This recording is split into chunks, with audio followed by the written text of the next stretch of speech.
So I've been through this rodeo a few times, you could say that. My plan for how we're going to do this is kind of breaking it down to a couple of different categories, which is choosing a market to submit to, preparing a submission, what happens between when you're submitted and when you're accepted or rejected. If you are accepted, rights and contracts and what you can expect basically in there, and basic marketing when it's published, and then the afterlife of the short story, which is something that a lot of writers are like, gotta do something else now, not sure what. I will not really be covering indie publishing or self-publishing much because that's really a huge ball of wax that could be an entire another discussion. And with that set up, I think probably giving our time range about 15 minutes per section, and then questions on that part at the end. And if you have any time left at the ending, just whatever questions people have. Questions. So choosing a market. Well, first you find out what you want to send it to, and there are a bunch of good sources that you can use to find out publications that are accepting this type of thing. Duotrope is a really good one. They recently switched D-U-O-T-R-O-P. They recently switched to being a paid listing only, so you do have to pay to be able to do the searches and things like that. But they have a Twitter feed, which is free and not searchable, but is confined. Is it 5,000 to 6,000 words? And if you go longer than that, it's going to severely narrow the number of places you can submit to. You also need to think about what quality your story is. And I say this to somebody who initially, my goal was just, well, I'll send it to the top market, and when they reject it, I'll go down to the next one, and then the next one, and then the next one. And I kept doing that even when I got to be a better writer. So I was still taking these older stories and just moving them down like that, even though I'd written things that were better. And I knew that I'd written things that were better, and that therefore my old stories weren't so good. And I did actually have an editor respond with a personal rejection that said, "You should know better than to send this here," which was a spanking I deserved. And he was right. And ever since then, I have tried to grade my stories to figure out, is this a top-notch story for me or for whatever? Is this a story that's good and publishable, but not going to make it at Tor or FNSF or Asimov's or any of the really top guys? And how do you know you're doing that right? You know you're doing it right if you send out a story for submission, it gets rejected a few times, and then it gets accepted. If it gets rejected a lot of times, you're aiming too high. If it gets accepted on the first go, you're probably aiming too low. Unless the first place you get accepted is like fantasy and science fiction magazine, in which case, you know, go you. But the goal is to land somewhere in the middle, because you want to be pushing your boundaries a little bit, because even if you don't think it's necessarily the most brilliant thing ever, somebody else might disagree. And a lot of it just comes down to personal editorial preference for the editors. But you want to aim at a realistic range. For one thing, it will save you on postage if you're submitting to any of the places that still actually require paper submissions. And that's another thing to consider when you consider. At this point, how they want their submissions is a factor, because there are, in the science fiction and fantasy market, there are maybe 2 or 3 top-paying magazines that actually still require you to put postage on it and mail it to them, and everywhere else takes email submissions. If you're submitting to a place that doesn't pay that well, but they want you to pay for postage to mail it to them, you have to think, do I want to send it to them, or do I want to send it to the 5 other magazines that pay the same and have the same level of prestige and accept email submissions? Now, that said, if you're trying to submit to literary magazines, one of the I would call it a scam that literary magazines have run for a long time is asking for reading fees, which is a violation of the famous Yogg's Law, which some of you may or may not be familiar with. Yogg's Law states that money is supposed to flow to the writer, not away from the writer. So anytime you get somebody with a reading fee, or as they're calling them now, an email processing fee, because email is clearly a lot more work than opening up all the envelopes and reading it that way. stop and think about it. Some legitimate places do it, but most don't. And you really want to make sure always that the money is going towards you, not away from you. So not paying fees to enter things that don't have a high level of professional respectability attached to them, that sort of thing. So yeah, some things to look for that are good. If you see that a magazine is new, you have a better shot because fewer people have heard of it and fewer people will be submitting to it yet. If you see a magazine has a narrower theme, again, you have a better shot because fewer people whose stories match their guidelines are going to be submitting to it. There are other advantages that you can look at that are a little bit less tangible. How many rights do they request? Do they want unlimited archive rights? Do they want archival rights, but they'll remove it upon request? Are they also trying to swoop in and take your audio rights, which should cause you to be paid more if they're doing audio and print, because that's two separate categories of rights? Are they famous for having a really fast turnaround time? Because that can save you money in the long run, because your thing will get published faster if the turnaround time happens faster. Do they usually actually give editorial feedback? That can be a really big plus for some of the better magazines.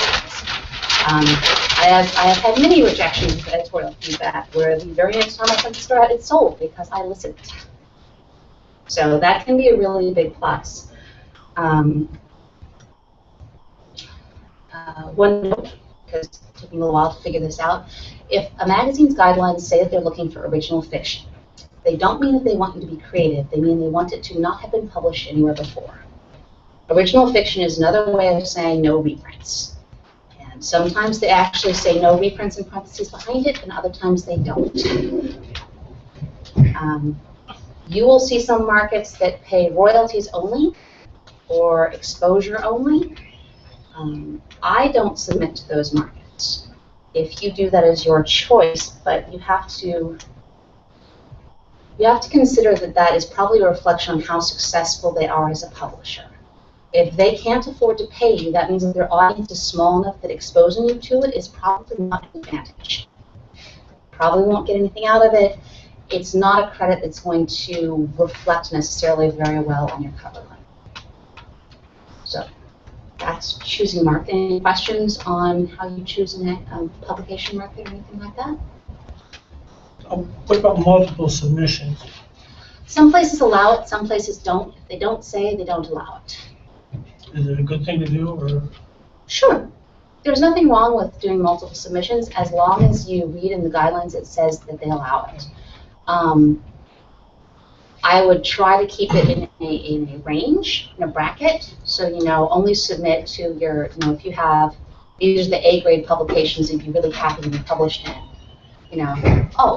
3 of them accept simultaneous submissions. Send it to those 3. Don't try to send it to, your A-grade market and a D-grade market that also accepts simultaneous submissions. Do you tell them up front that you're simultaneously submitting? Usually they will say that they would like to know. So yes, but again, but only says that they accept simultaneous submissions in their guidelines. And that's not entirely rare, but it's not really common. Maybe a third of magazines will. Most don't want it. So. Do you send them? Anyway. Okay. Sorry. Any other questions? Is there a better chance of getting editorial comments if you pay a reader fee, or is that not a factor? Yes. Some places will specifically say that they will give editorial feedback if you pay a reader fee. But at that point, you're not, think of it as paying to get a critique. You are not, it's not, I would still say that's not necessarily a place where you want to go to get that, and you can get good quality feedback in other places from critique groups and things like that instead. But yes, you can pay and get editorial feedback, and that is one of the advantages that places that charge readers often say. And because of this, we will give you feedback. The quality, again, varies. Maybe it's a really good editor who's working in a place like this for some reason. Most of the really good editors are working in higher level publications. It's one of those things. When you send it to multiple places, do you tell them I send it to 4 places, or do you say I send it to this place, this place, this place? 4 places. I would not, Don't tell them who. you could tell them who, but they might be a little bit more competitive if they don't know who they're competing with. Maybe. So once you've figured out where you want to submit to, then you need to prepare your submission. And if they don't say what they want to do in a standard submission format, which is, if you search for SHUNN, S-H-U-N-N, online SHUNN format, it'll bring up a lovely document that goes through all the details, 1-inch margins, you have to have your header here, page numbering, double space and tab paragraphs, extra space between paragraphs, and all that lovely stuff. The second most popular formatting, though, is online formatting, which they will ask for. And that is single-spaced with a double space between paragraphs, like you read things online. So you're going to get really familiar with your search and replace, and how to find and replace different formatting things, because those are the 2 basic formats, but 90% of publications have something just a little bit different that they want you to do just to make it fit their guidelines. Whether that's, we only want it in Courier, we only want it in Times New Roman, we only want things underlined and no italics, we only want things in italics and no underlines, we want your header formatted like this, we want it formatted like that. Read through the guidelines, expect to spend some time formatting your submission to match what they want. And we'll either be sending it as an attachment in an email or in the body of the email, again, depending on what they want. The other thing to know is don't put a copyright notice on your manuscript when you're preparing it. Really, really don't. One thing, even if you did copyright it, which you didn't need to do in order to be protected, but if you put a copyright symbol on your manuscript, it looks like you think that the editor is going to steal from you, which looks like you think the editor is a thief, a bastard, and a bad person, which makes them not like you very much, because they think you don't like them. And it's also not legally required to protect your documents. It is no longer a requirement of the Copyright Office that the copyright notice be put on things in order to protect your rights. Your rights are enshrined the instant that you have actually created the thing, even though you can't say it until after you've actually paid the filing fees for copyright. But copyright, that's a different discussion. Since you're going to be doing all these formatting changes, format it one way in the standard manuscript format in whatever program you usually use. Save that, and then whenever you're submitting somewhere, do a save as, so that you don't have to go through and undo the million weird little changes that this person wanted you to make, and change the font back to blue or whatever.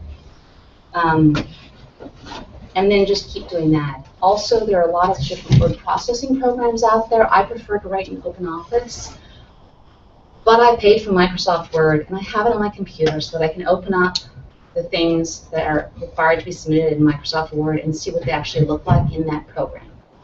Because even though all the word processing programs are supposed to talk to each other, sometimes stuff is lost in the translation. The big one for me that I figured out was that when saving an OpenOffice document as Microsoft Word, all headers go away. And that is a really big deal for getting the formatting right. And there are just other little, like, and a paragraph return vanished here for no reason I can figure out. So actually open it up in whatever format they ask you to have it in. Microsoft Word if they want document, and read through it to see that everything looks the way it's supposed to. Margins might get adjusted between programs. You may have set them one way in one program, and that's gone when you open it in the next program. It just depends. Let's see. So yeah, read their guidelines, format it according to the guidelines. Don't become too ridiculously attached to the word counts that they say, because you need to fit within their word count, but that you can stretch and shrink your story a little bit. If you're at a 5,000 word story, you've got a couple hundred words to play with that you can take away or you can put back in probably somehow. And so do that. So be a little bit, when you're looking for a market, don't say my story is 4,900 words. They want a minimum of 5,000 words. I will never submit there, even though they pay really well and they're a really good place. You can add 100 words. You can add 100 words in a way that nobody will notice. The other thing you need for submissions is your support documents. You need a bio. You're going to need a bio of multiple different lengths, probably. Over the course of your career, you're going to need a longer one for your social media and your website. You're going to need a 50-word one for the people who want a really short bio. You're going to need a 100-word one that's a standard length to send along with your cover letter or when you get published. You're going to need an author photo. Those are a lot of fun. Yeah. And it needs to be recent, it needs to be professional, and it needs to be high enough resolution that you can send it at whatever resolution they want, basically. And these are things that are good to have in advance. Some places require them as part of the submitting. Some places will only ask for them once they've accepted your thing, but once they accept you, you are on their timeline, not yours. So it's really good to have that stuff beforehand so you don't get an email saying, and I need this in 12 hours, which can be really stressful for people who don't have an author bio and a photo and everything all lined up ahead of time. So that's what you want to do. And the author photo and the bio are also things that are pretty important to have for your website, social media, or wherever else you want to use them. If you're doing a print submission, you are going to want to make sure you're printing it on the best printing mode that you can get from your printer, and you're going to want to spend a little bit extra money and get the brightest white, the brightest percentage of white paper that you can get. These are things that maybe they will never notice, but that will affect the editor subconsciously to think that your work is more professional and crisper looking than the other people's. So you're playing head games with the editor. Cover letters are easy because they're not really supposed to do anything except for give your contact information and maybe a little bit of relevant history if you have it. It's just a dear editor, submitted for your consideration as a short story titled blah, that is so and so many words long, and if it's a reprint, you say this was first published in such and such, but the rights and then whatever they ask for are available as specified in your guidelines. The second paragraph is about you. The second paragraph is optional, unless they ask for a bio. If the second paragraph is optional, then if you have had things published, you say, I have had stories published here, here, and here. And you probably want to stick to listing only 3 places, not more than that. If you do anything else that might affect their view of you or their view of the audience that you can bring to their publication, now is also the time to mention it. I am a member of SFY. I am active in the local community of spoken word, something like that. Like I said, and I do a writing newsletter and blah, blah, blah, because that is a promotional tool for me as well. This is not a place to talk about your kittens or your children or anything else that is not directly relevant. If you are a quantum physicist and your short story is about quantum physics, that is relevant. You should put it in. Other than that, not so much. And then you just say, thank you for your time. Sincerely, you. Keep a copy of that letter. And it's just the generic submission letter. Obviously, you want to personalize a little bit. If you're a subscriber to their magazine, mention that, because that will make them feel happy. And they will like you because you have already given them some money, or at least some love. And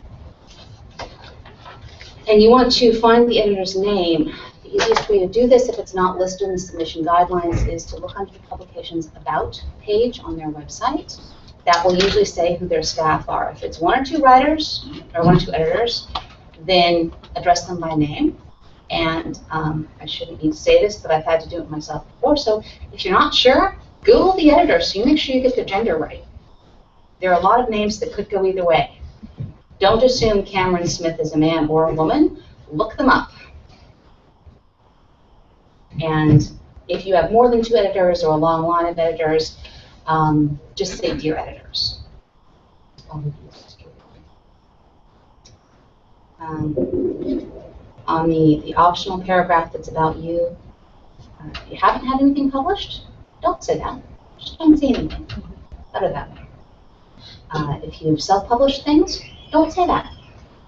Unless you've been massively successful and can point to objective numbers somewhere to prove it, saying that you've self-published something is still not an advantage.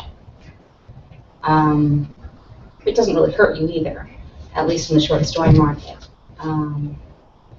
So that is formatting and submitting and all that fun stuff. Any questions about that? Various comments about No list of impressive rejections or anything like that. There is actually one publication that might work well for, because they specifically accept only submissions that have already been rejected at least, I think it's twice. Really? So you have to say, and this was rejected in this place and this place, and now you get to see it. Yes. Okay, I can think of a case where you are at where it would be useful to mention your cats and your children. If the story is about genetic engineering and you have been doing genetic engineering. Yes, that would probably be relevant. Or if it's a nonfiction article about cats and children or something like that, then that's related, yes. Yep. To tack on your comment about open office, yeah, there's pros and cons of it. One thing it is nice about it is it's got a built-in PDF converter. Yeah. If you aren't aware of that, and so sometimes that's a way to get around those exact issues I've struggled with too. Just makes, usually a PDF is also allowed as a format, so you can just. I would never submit a PDF. No, only if unless they ask say it is. Yeah. Yeah, right. I'm saying if it is, sometimes that's a way to get around Because that. then you know exactly how it's going to appear on their computer. Exactly right. Yeah. Yeah, the New Yorker. I think it's the New Yorker only accepts PDFs, which was a little bit of a surprise to me because I had never run into the only PDF thing before. But, you know, I love OpenOffice. I think it's a great software program. It's just not quite consistent enough to be able to rely only on it. Mm-hmm. Yeah, I use LibreOffice, which is Brian Stahl from OpenOffice, and I think it's a bit better. Okay. All right, well, that's that. So, when you formatted your email or your Word document or whatever it is, and you sent it off, and now you're waiting to hear back. Well, what do you do in the meantime? Well, first, you need to note that you did it, so that you remember that you've submitted to these people before, so you don't do it again, which is something that happens quite regularly to people before they start actually tracking their submissions. They'll often go back because, well, clearly it's the perfect place to send the story to, and if you don't have a perfect memory, which very few of us do, you may send it there again, and that's usually not a good thing. So, submission tracking. There are online programs that let you do this. As I said, Duotrope has a submission tracker that's paid. Grindr has a submission tracker that's not paid. More and more online places are having you submit using Submittable, which also tracks your submissions for you. Personally, I keep a spreadsheet because I want this to be on my computer so that I can look at it and know that it's not going to get deleted or changed or suddenly become a paid service, as happened to all the people who were using Duotrope right up until it became a paid service. And they're like, I can't afford it. I don't want to spend too much money on this. So you may need multiple spreadsheets for that. You need something that tracks your manuscripts, tracks where they are in the process. Are you writing them? Are you editing them? Did you submit them? Should you submit them? Should you submit them for reprint? How many words are they? Where have they been rejected from? All that fun stuff. You also need a submission tracker, which tracks the actual submission. And I would suggest keeping these as two separate spreadsheets just because it can be very useful to keep all the back history of, I submitted this here and here and here and here. And also then you can look and say, okay, the last time I submitted to this magazine, it took them this long to respond, and they gave me a personal response. Or the last time I submitted to this magazine, it took them 2 years to respond, and I have a whole bunch of swear words in my comment field, so I really shouldn't submit there again. And as you keep submitting, you'll build up more of a history that you can look back on to say, this is the response I got here, and this is about where I started getting more positive responses for that story. It can be very useful. You'll also need to keep track of your income and of your expenses as soon as you start doing taxes as a writer. And it's a good habit to do even before you start trying to claim writing as a tax relevant income, just because then you can see where I'm bringing in so much, but I'm spending this on all these other things. Well, do I need to adjust balance, or should I be spending more on here or there? Oh, this is about what I should budget for my postage. This is what I should budget for writing other books. This is what it costs to go to the convention, all that good stuff.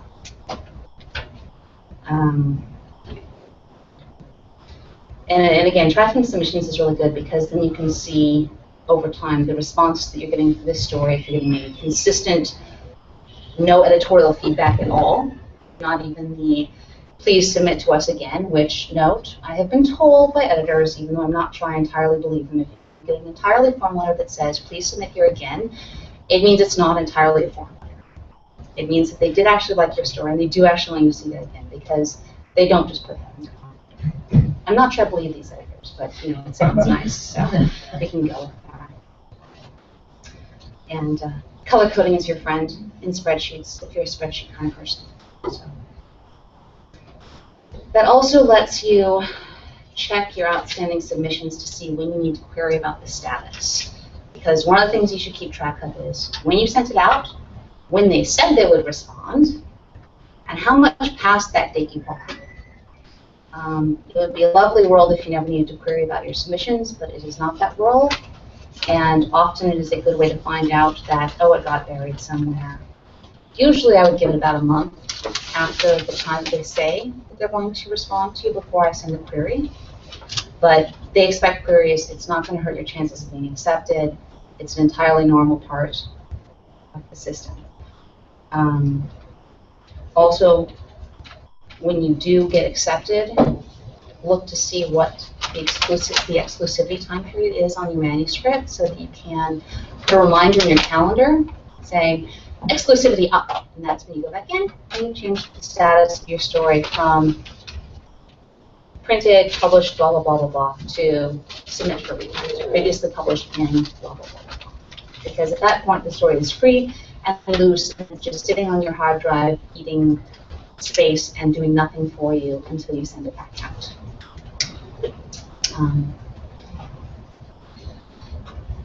And if you're not sure that you want to start submitting, there are some ways that you can look at it, which is instead of making your goal to be published, make it your goal to be rejected a certain number of times.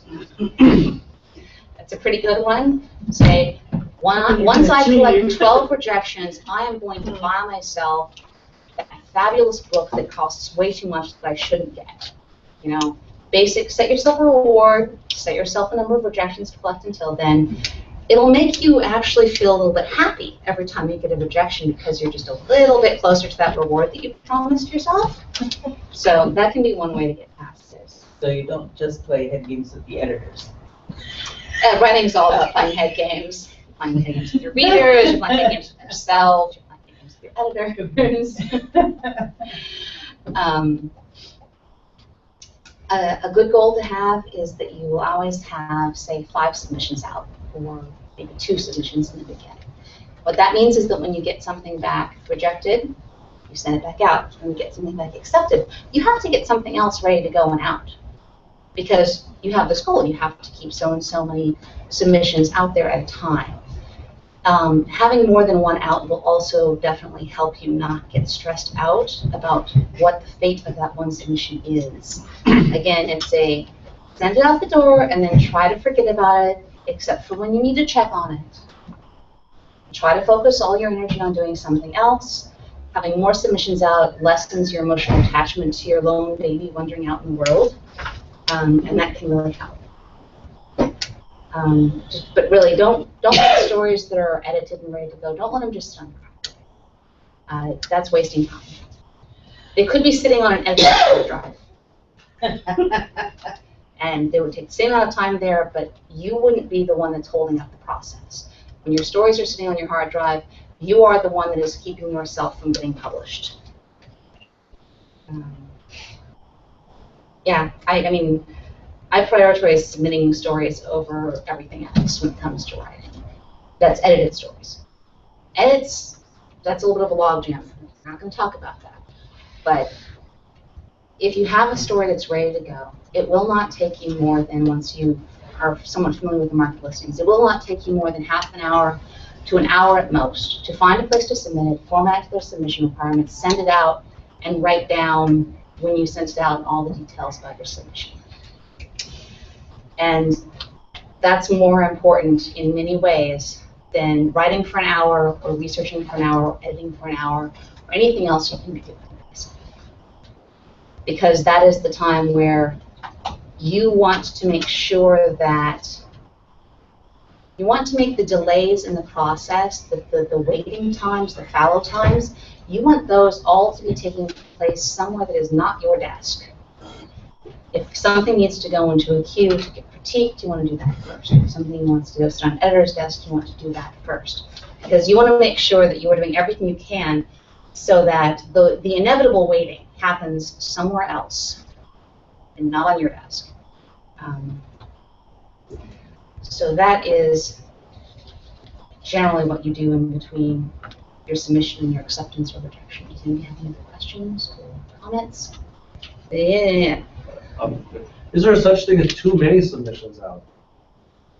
You're spending more time trying to track your submissions than actually writing. If you have that problem, I would say you're probably aiming too high for your submissions, because they should inevitably be getting accepted in there at some point.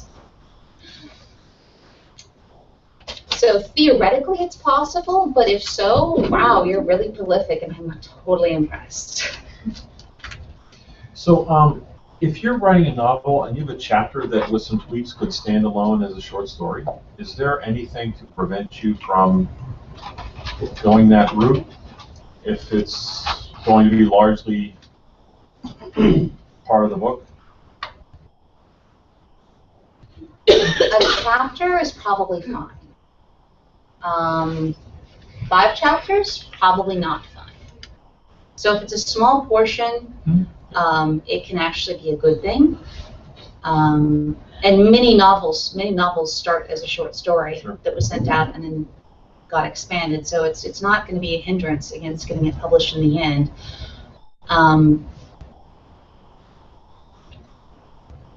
So I think it would probably be fine. Okay. You're not going to run into reprint issues or anything like that? No, since it's not a significant portion of the whole work. Okay. It's kind of a percentage deal, right? So as long as it's below a certain percentage, then it's not going to be an issue. Okay. Plus, I would think that short story markets and novel markets don't compete with each other, really. That's not entirely true, but mostly but novel markets don't like reprints, and editors do read both. Is the other thing. Yes. So I had 2 questions, actually, sort of building on his question about using a chapter of your novel. What if you use characters from a novel that you've written just in a short story? Will that go into the conflict? Okay. No problem using characters. The only thing I would say is that those short stories, if you get the novel published, having things like that available to sell will be a better thing, because then they become promotional tools. And if your novel does well, then they also are more likely to sell because they're based on this other thing that is very popular. Lots and lots of writers have novels and then side stories with the same characters. And sometimes the stories came first in the novel, and sometimes There's no conflict for one publisher having the characters and something. No. The other question was that I recently, or not too long ago, put up a story that I really like on my blog. Is that going to be considered? Yep, now it's a reprint. Yeah. That's the way it is. Okay. There are a few places that say they don't care, but they have to say it in their guidelines, and that is definitely the exception, not the rule. If it's on your blog or your website, it counts as published. If it's posted in a private critique forum that is password protected, it does not count as published. So don't worry about that when you're trying to get critiques and anything done. But publishing on your website, absolutely. Anything else? Okay. So, if they do accept it, which is awesome, because you should be very happy because they accepted it, and that's a good, happy thing. You should celebrate a little bit and try not to blow the whole $10 in one place. Expect a contract. They should give you a contract. If they say that you are agreeing to a contract just by submitting to them, that's kind of shady, honestly, and it would not give me a good opinion of the editors. You will always be giving up first-time rights if you're not already published, because that's what you're giving up. It doesn't matter if they say that they're not, if they say they're taking one-time rights, they're still taking your first-time rights, because you give those up whenever it's published for the first time, or put on your blog online or whatever. If they say they want exclusive rights for a certain amount of time, which is very common, it's often 6 months to a year, that you reminder in your calendar to ping you at the end saying, hey, I can be sold again, yay! Other rights you'll see non-exclusive or archival rights listed often, or anthology rights. Those are pretty common practice for publications to take, but if you have the choice between a place that takes them and a place that doesn't, go to the place that doesn't. Just because if you're trying to sell a reprint and you've already sold non-exclusive archival rights, you cannot sell exclusive rights again, because they will always have it. But if they're only doing one-time rights, then you can sell exclusive rights again. Does that make sense? And sometimes they'll ask for archival rights, and they say they'll remove upon request, and that's great, because then you can submit to places that would say, we want exclusive rights, because when they accept, you can tell the first place, okay, take it off your archives, it's going to be published here, and so I need it off. And that's, again, standard, and they shouldn't hold a grudge for you asking them to take it out of their archive for a little while because you've sold the right to someone else. And if they ask for audio rights, you should be getting paid a lot more money for that, because it knocks out some other publications that normally don't care whether it's a reprint or not and do pay well. So it's a little bit of a rights grab, but it's also one that's becoming more and more common as more and more magazines try to do a print version and an audio version of some sort. When they accept it, your story may get edited again. It may not. Lower level publications are less likely to do additional editing. Higher level publications are almost certain to do additional editing. And in the middle, it's kind of flip a coin. When they do the editing, make sure you actually read through the edits, because especially if it is not necessarily somebody who's been a pro for many years, they may make mistakes, and you want to be able to set them, which means leave it the way it was, if you need to. But editing is generally a very good thing. I have heard maybe one horror story about somebody getting a manuscript and having it edited and absolutely mangled beyond any recognition. That is not usually the case. It's usually a very happy thing all around. They will usually give you a chance to do a last proofread before publication. Don't take their word for it.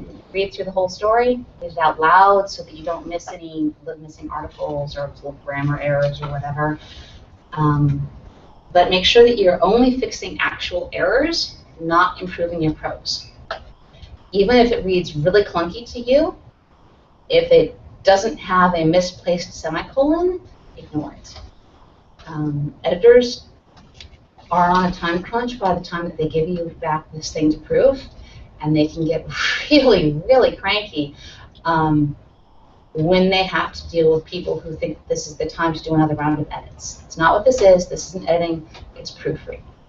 It's just making sure there are no spelling errors, no continuity errors, anything like that. Hopefully there isn't. Usually I've still caught 2 or 3 things. A comma here, a period there, a misplaced apostrophe, something silly like that. And don't expect the editors to tell you when it gets published. You'd think they would. They should, because you are in a good position to do marketing for them. They don't necessarily. So if they give you a timeline, put it in your calendar so that you can look it up and see when it comes up. Set up Google alerts for your name. And as a writer, that's a really useful thing anyways, unless you have a really common name, in which case it can be a really frustrating thing. But setting up a Google alert for your name should pop up whenever this new publication goes up, if they talk about you by name. You could also set up even a Google alert for the name of your story if it's unique enough that you think you'll get it. And that will just send you an email when the name is mentioned you can see. It's a good double check, because you really want to be able to do as much marketing for your story and publication as possible when it comes out. And you want to do this so that the editor knows that you do this, and so that any other editors who happen to be glancing over your page because they're looking at some other submissions know that you do this, that you are a good cooperative worker bee who tells all his friends to go and buy this thing, because that's an advantage. Knowing that you will actually work with them on a product instead of just saying, I sent you my story, my job's done. That can really improve things. So, any questions about rights and contracts and stuff like that? No? So, after it's published. I have a kind of dumb question about contract. Yep. Do you still have to sign your contract, or do you, in on paper, or do you somehow do that online? Some places say just responding by email counts. Most places will ask that I've signed contracts with, have asked me to print out the pages, sign it, scan it, and send back an image of the signed signature page. I believe just responding by email, terms are acceptable, is considered binding. But again, most places will have you actually sign something and send an image of it just because they want to see it.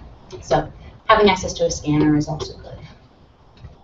I guess you could take a photograph of it and send that in too, something like that. Okay,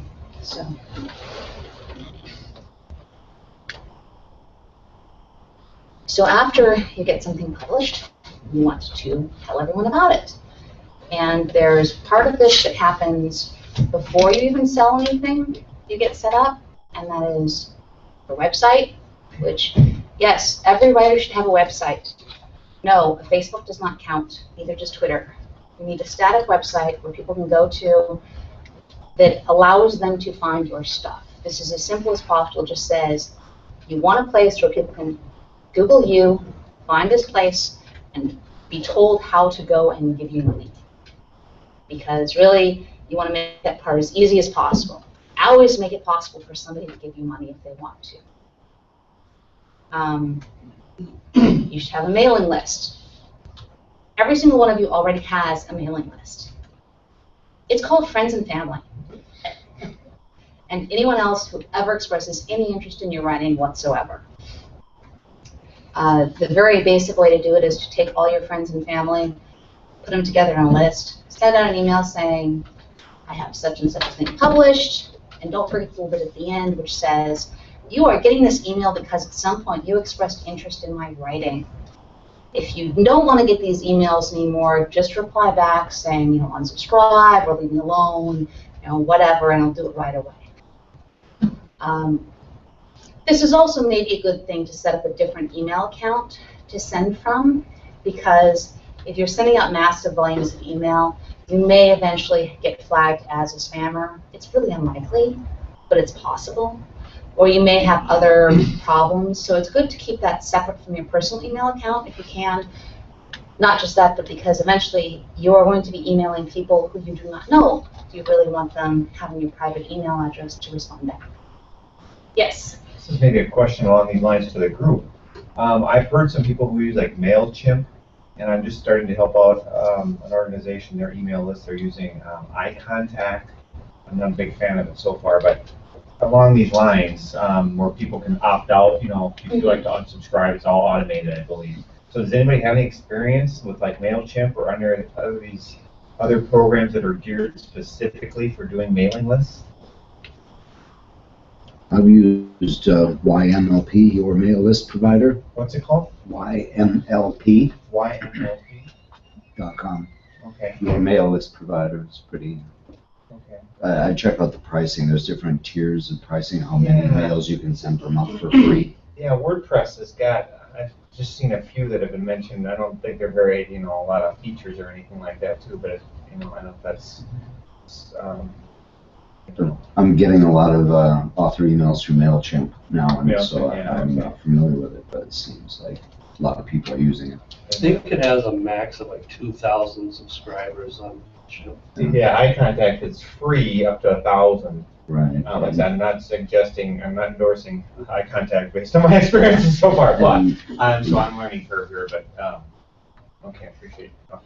There's a lot of newer ones out I've been hearing too, seeing online, and I haven't had a chance to really look at them, see if they're better or less expensive to Right. use. Yeah, or like you're saying, they're free when you're starting out, Well, and then hopefully you don't grow just into look it at and the have to pay. price either. There's, with YMLP, you can't directly add people to the list. They have to opt in. Yeah, and you can't verify jumpstart email. your list with your friends and family. You yeah. can with the paid version, but not with the free version. Okay. So look at the what the free version is giving you.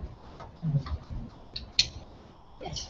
For those of us who have no idea how to set up a website, where would you suggest beginning? The standard right now is, I'm forgetting, you named it earlier. WordPress. WordPress is the standard right now, that most people are using. That's .com, right? WordPress.com. Yeah. It is. Just Google WordPress, will go right to it, I'm sure. Well, there's It's .org and WordPress.com. .com, so. It's basically an assembly your own there's two website, versions sort of thing. I'd say make sure that there are a couple of things on your website. You need to have a bio. Yep. You need to have an author picture.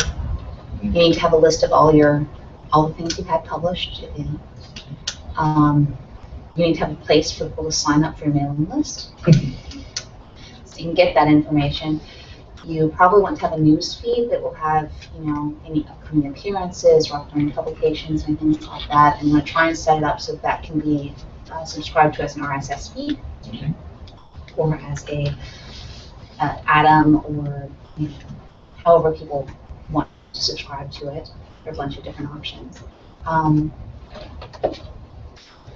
That's pretty much it. Yeah, make sure you have, and not just a list of things you've published, but a list of things you've published with reasons that somebody should want to read it.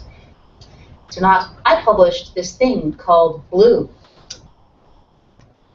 Did you want to go? Probably not. I published a revolutionary science fiction novel called Blue that explores blah, and here's a really cool cover picture of it. And you can get it on Amazon, you can get it at IndieBound, you can get it for your Kindle, you can get it for your Nook, you can read an excerpt online free here. All the stuff. Basically, you want to give them things so that they can persuade themselves that they want to read it. I see so many authors who just say, my story blah is out here now. And that's all they do to promote it. And that's not even, the minimum you want to do is my mystery story, my science fiction novel, my heartwarming science fiction novel. You want to put in little cues. They can say, oh, I like heartwarming science fiction novels. I will probably like that. I should go there and take a look at it. Yes. Okay, what if there's a word on what not to do? There was someone I stopped reading on LiveJournal because almost every post of hers had the sentence, buy my books. Same things go for Twitter feeds. You can quickly tell people who only have a social media thing to repeatedly post about their book. There is this cool thing in my book, and this other cool thing, so you should buy it here. And then an hour later, they do the same thing. And that is not so useful. But that doesn't apply to your mailing list, obviously, to your news thing, because those are people who theoretically will want to buy your book as long as you can persuade them that not only is it by you, but it is the kind of thing that they might otherwise buy if it were by other people. So that's good. Yeah. Basically, the point of your basic website is just to let people, to allow people to find you and give you money, and to find you and listen to you, and to allow people to do the things that they would want to do with an author they would like to follow. So allow them to find out when your readings are, if you have any. Allow them to buy your newest story or to know when it's coming out. Allow them to realize that there's a free short story out that they can read of yours that's right here.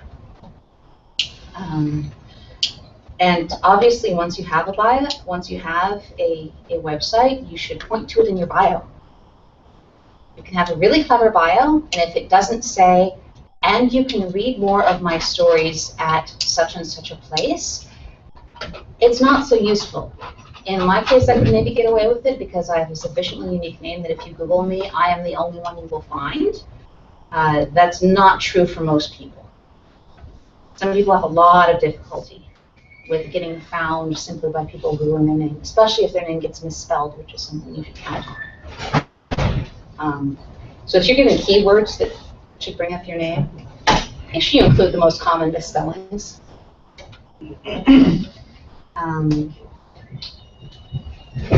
So those are all things that you can and should get into place before you even sell something. Once you have sold something, it's time to put them in action. You want to put something up on your news site saying, hey, I have this wonderful thing, which you can get for free, or which you can get for very little money. And here is an excerpt of it, and here is the cool cover art they made for it. And don't you want to go read more right now? That is when you email your mailing list. Yes, this includes all your family members, even if you write horror. You just have to make sure you are clear on what it is, so that if they don't want to read it, they won't, hopefully. And one of the things that isn't obvious, but is both a good promotional tool and a good, this is how you should treat people anyways thing, is thank people. Thank your critique group. Almost all critique groups have a place to do some self-promotion. This one does. It has the self-promotional thread. Other online groups also have places where you are allowed to post, I sold this thing to such and such place, couldn't have done it without you, blah, blah, blah. Thank people who, I don't know, maybe you asked if anybody knew an Orthodox monk, and somebody did. Send that person an email saying, thank you so much for your help. Because of it, I got this story published. Couldn't have done it without you. Again, with a link and a little bit about what the story's about, so that if it's their cup of tea, they can find it. So this is when you go and you thank your critiquers, you thank your writing group, you thank anybody who did some research for you, you thank the editor. That's a really big thing.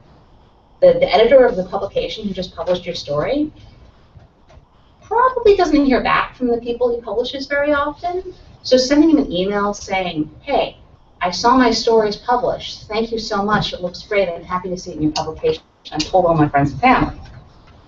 That is a very good thing to do. If they did any editorial work for you, or if they had an editor who did any editorial work for you to get this published, send them a thank you email.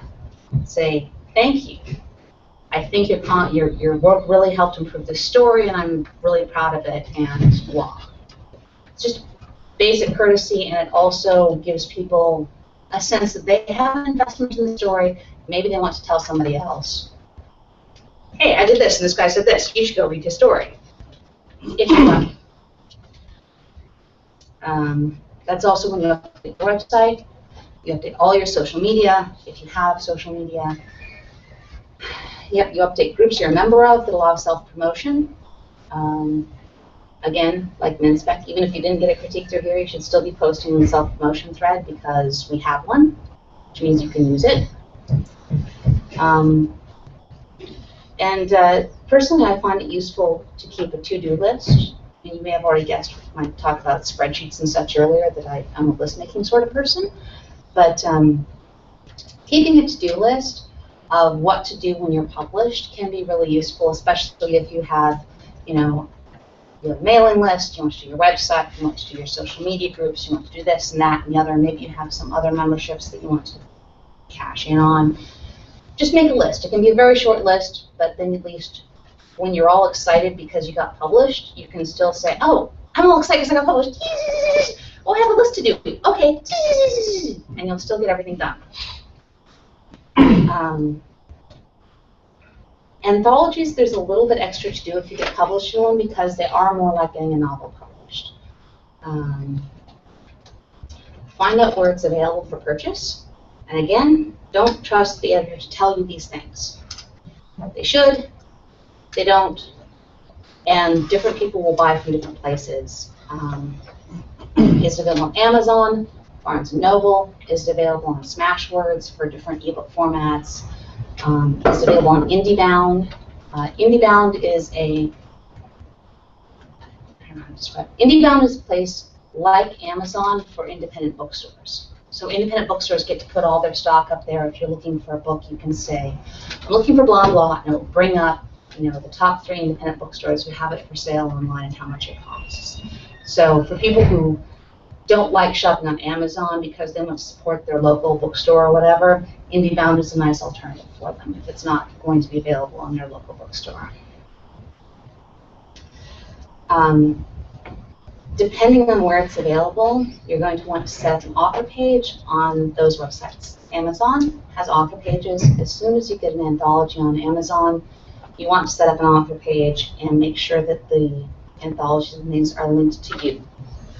Same thing goes for Barnes & Noble and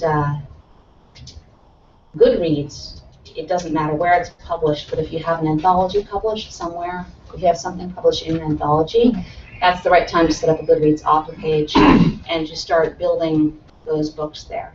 It also allows you to, once people sign on as fans or friends of yours on Goodreads, it allows you to recommend new stories to them, which means that you can send out a massive email saying, I recommend this new anthology which contains my short story, blah. And it's to the people who have liked your things on Goodreads and chosen to follow you there. So that's also really good. And then beyond that, again, basic networking kind of goes along with the thanking people thing. If you're in an anthology, read it. And that may not be as intuitive as it seems because depending on where you get published, you may not actually like most of the other stories. But you should still read them all, and if you find something you do like, email the author, say, hey, we shared a table of contents on this thing. I read your story, and I like it because I loved your use of flying unicorns, or whatever it is. You probably know from your own experience how rare it is to actually get positive feedback that is just positive, just I liked your story, from someone who's read a finished piece instead of maybe from a critiquer, or from somebody who's supposed to be giving you a critique and instead just says I like your story, which is not very useful at all. But it's really nice. They'll remember it, and what goes around comes around. You never know when the person who's a writer today will be an editor tomorrow, or will be in a position to say, oh, and this other guy who writes this kind of thing, I read this thing and he liked it, and this other thing, and you should see if he has a story for this thing. So that is basic, very basic marketing. And you can get into all kinds of build a social media presence and do this and do that if you want to, but that can also just eat up a lot of your writing time. There are some basic things you should do. Again, website, mailing list, making it possible for people to find you and be told when you have stuff out.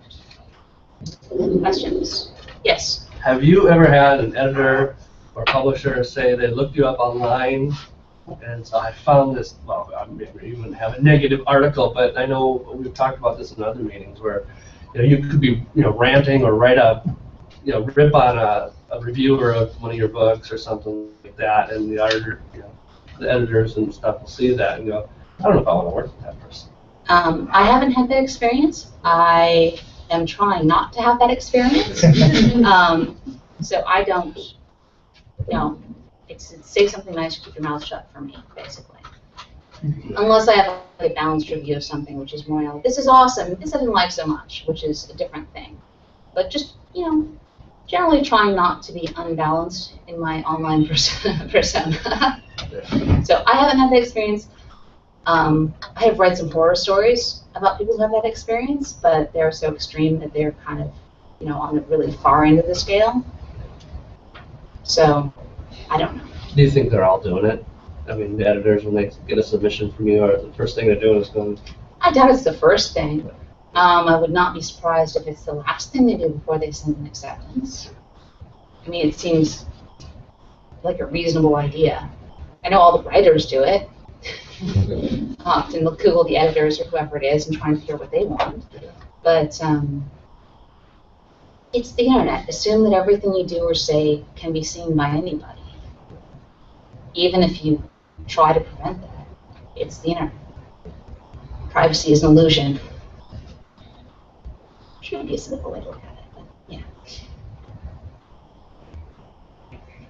Yes. Figured out your hourly rate yet? Don't even ask. Depends widely from story to story. And the other thing is you don't necessarily know what it's going to be beforehand. And even if you sell a story, you still don't know what it's going to be because you don't know how many times you're going to be able to sell that reprint. Which reprints are found money, right? They usually don't pay very much, but it's like, money on the ground for doing absolutely nothing. This is fantastic. One of my stories that I had the most time selling, the hardest time selling, because it was kind of an in-between weird story. It was part horror and part fantasy, and it had a gay protagonist, and so it was a little, and it got a bunch of rejections. Once it's sold, after that, it's also the story that I've been able to sell the most times for reprints.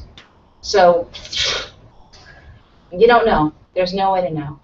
Trying to figure out what your hourly wage is going to drive you insane, or make you cry a lot. Lots and lots of tears. Yep. Okay, well, you can, and what, one thing I can say is that playing it safe isn't safe. Think of all the writers who just before the Soviet Union fell were working on stories about the Soviet Union invading the U.S. And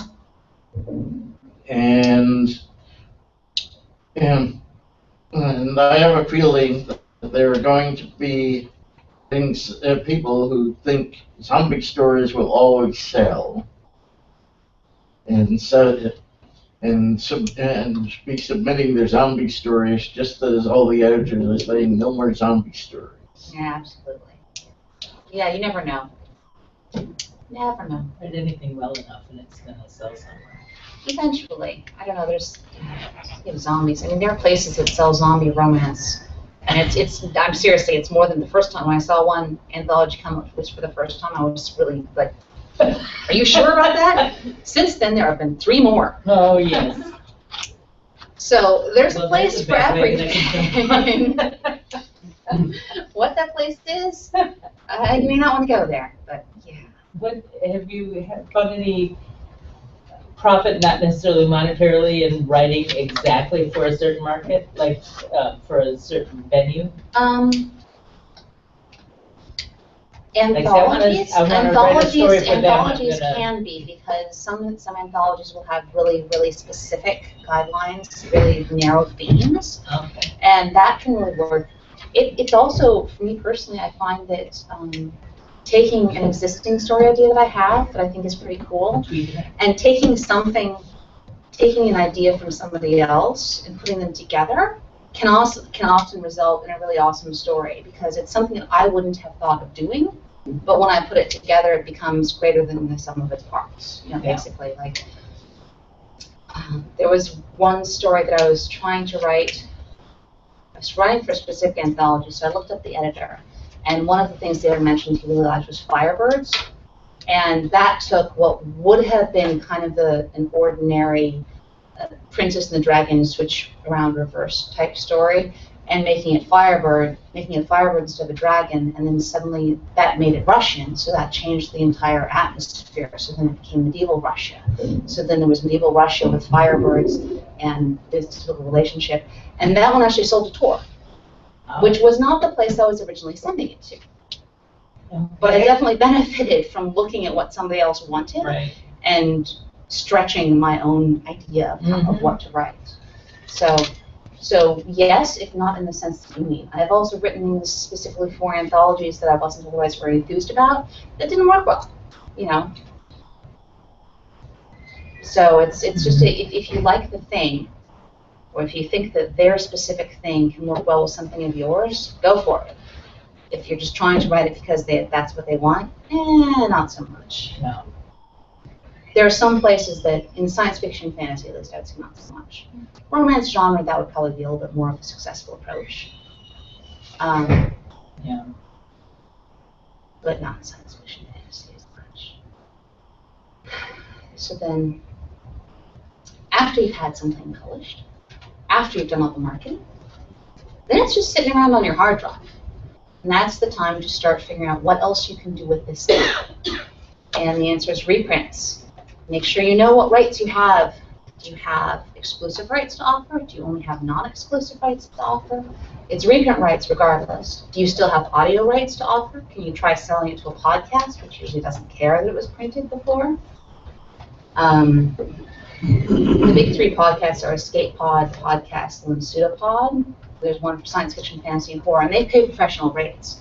And they don't give a crap how many times it's been published in print before. What was that, Escape Pod? What was it? Escape Pod, Podcastle, and Pseudopod.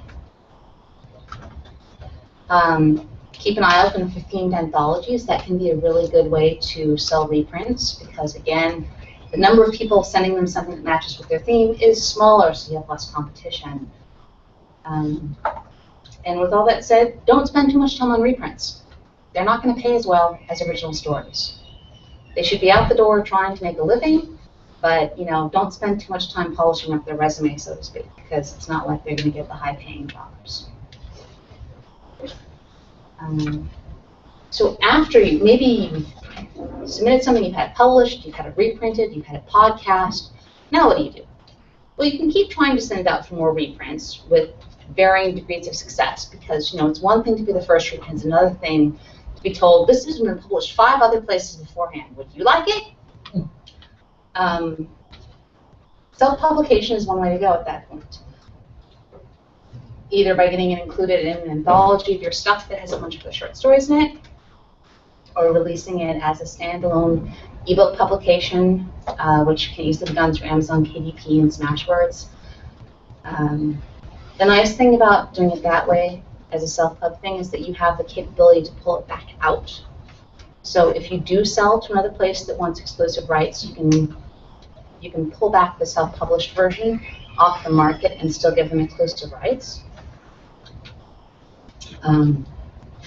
Once you go to the self-publishing a reprint short story market, don't expect any money from it. At that point, you're just putting it out there so that if anybody wants to read it and give you money for it, that option is available to them.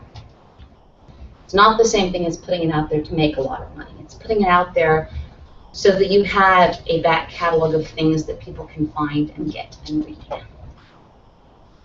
So at that point, you just kind of let it do its thing, meander along, pick up a couple pennies here and a couple pennies there, and over time it adds up, and it's always out there, unless you decide to make it come back in.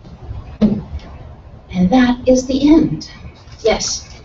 Do you have any suggestions on selling pseudo non-fiction? That is, things like reviews of time machines, or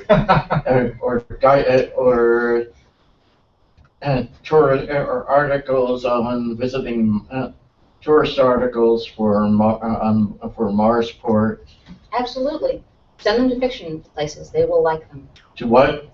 Just send them to places that generally accept fiction. They will like that. As soon as they figure out what you're doing, they will say, hey, that is different and neat. There are a couple of places that want that sort of thing specifically, but I can't remember what their names are off the top of my head. But yes, changing the structure of the fiction or making it a humorous thing is going to be a good success, especially if it's on the shorter side. If you want to, I haven't read it yet, I have it at home from the library, it's called Guide to Fantasyland, I think, maybe some people have. The Rough Guide to Fantasyland? Maybe that's it, the Rough Guide, yeah, it's a dictionary. Yeah. It's a novel that is a dictionary, which is very clever. That's why I want to read it. I don't want to read it cover to cover, but it's a very clever way. I'm curious if there's still a narrative in it. Even though it's out alphabetical. I don't know, but yeah, I think you're right. The rough guide. And that Yeah. often comes up as a recommended Does it? read. Yeah, that's how It's I'm really set up, popular. right. Yeah. Where could someone find a list of possible places to sell their short stories? Covered that at the beginning. We can go to Duotrope, the Submission Grinder, Growlin, or I also have Aswee's Market List. So any of those places, you can just look it up once, or you can create your own little list of like the top 10 places you want to submit to, so you can work through and you don't have to do your research twice.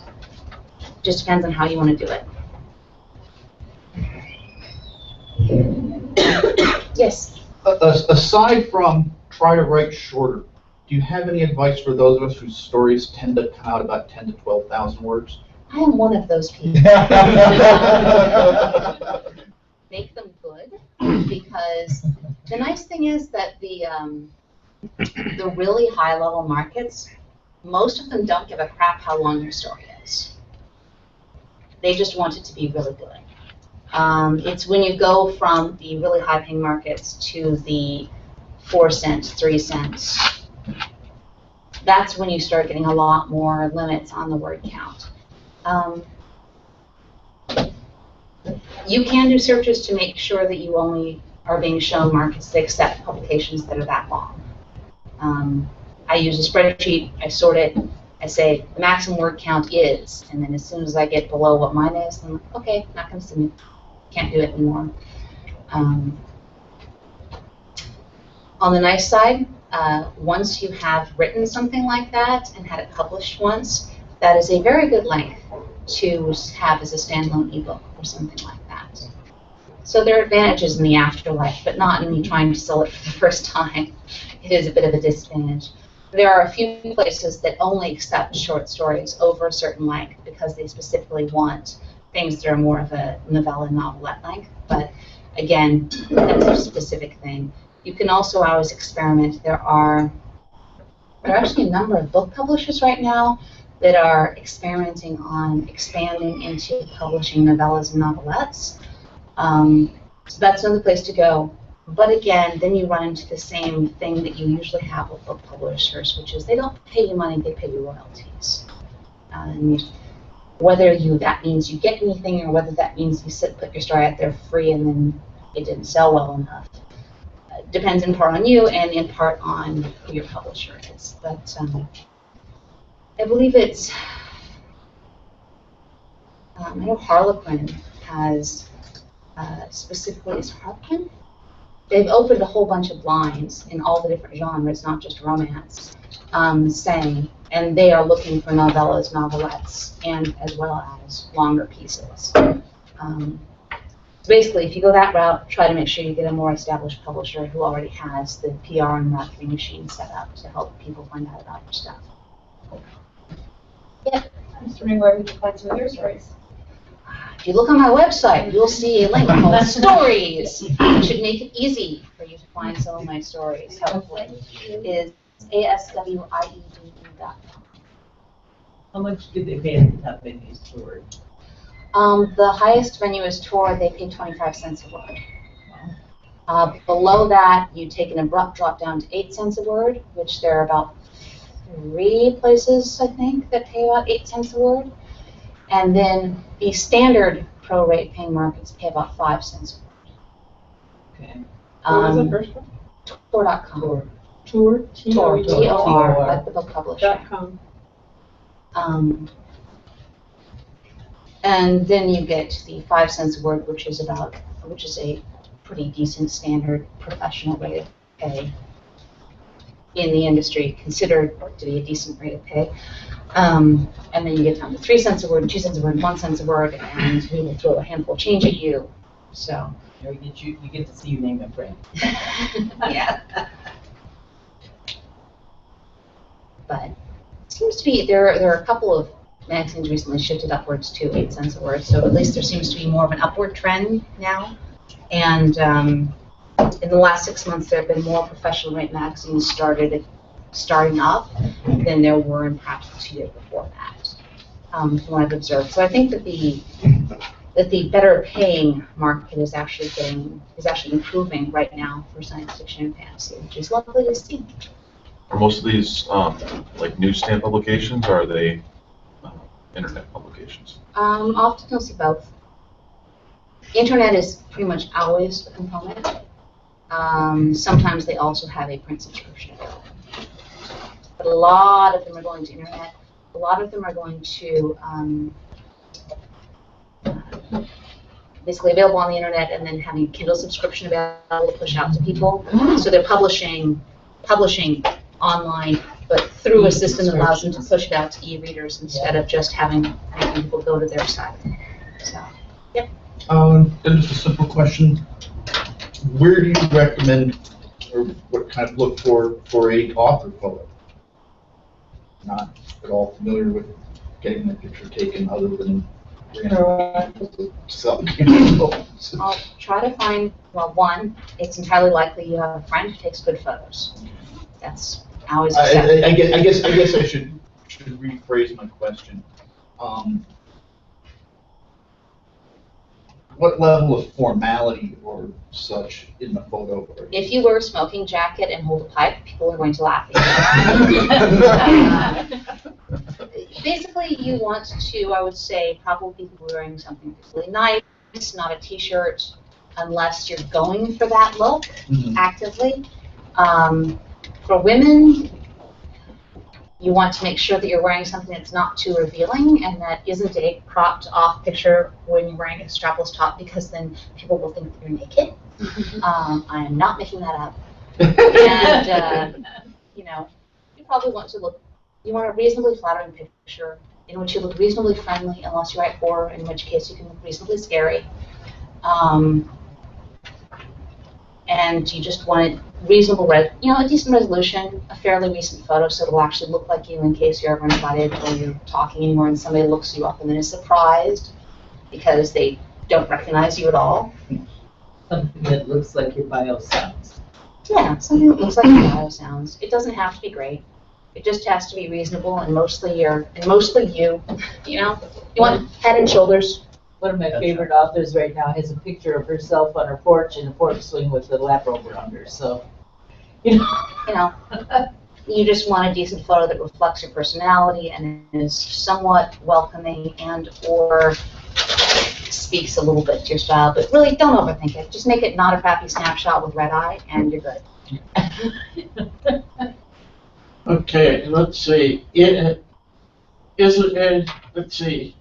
Is it really a problem if people look at your picture and think you're naked? I mean, some people might be more. There was a long debate on my social media about this because I had that issue with one of my author photos. And I think that people were about 50-50 divided as to whether it was an advantage or a disadvantage. It was definitely a distraction. Target market. So, we are at the point where we should take a half-hour break and the critique session starts. Any last questions or comments before we call it a day? No? Okay. I will be posting these notes and the things I mentioned on the MNSpec website, and the streaming video of this will be available on YouTube whenever it stops streaming, so in like 2 minutes or whichever. Remember I said I hardly ever take notes?